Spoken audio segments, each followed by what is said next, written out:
میرے ذہن میں ایک سوال ہے کہ جتنے بھی ایتھیسٹ ہیں آپ کا تعلق ہے اور آپ بڑے پیارے انداز میں ان کے ساتھ ڈیبیٹ کرتے ہیں، گفتگو ہوتی ہے. میں جانتا ہوں آپ جتنے بھی یہ کافی شاپس ہیں آپ ان راتوں میں آپ وہاں پہ ملتے ہیں. جتنے بھی ایتھیسٹ ہوتے ہیں آپ ان کو چائے پلا رہے ہوتے ہیں، اکٹھا کر کے ان سے سوال لے رہے ہوتے ہیں، ان کے جوابات دے رہے ہوتے ہیں. میرا ایک سوال ہے، جب ان کے اوپر کوئی تکلیف آتی ہے کس سے مانگتے ہیں؟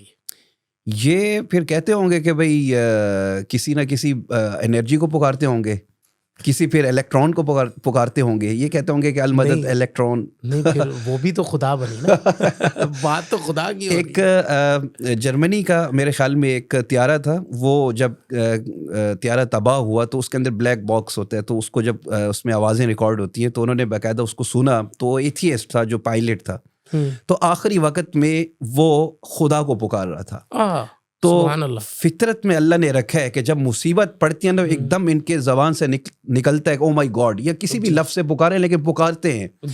اچھا، اس پہ ایک ریسرچ لکھی گئی کہ چھوٹے بچوں کو کسی جزیرے میں چھوڑ دیا جائے اور وہاں بڑے ہوتے رہے، ان کو کھانا پینا پہنچایا جاتا رہے اور ان کو کچھ نہ بتایا جائے، لیکن جب وہ بڑے ہو جائیں گے تو خود بخود ان کے ذہن میں کسی کانسیپٹ، کسی خدا کا کانسیپٹ ہوگا، وہ کسی خدا کو پکاریں گے.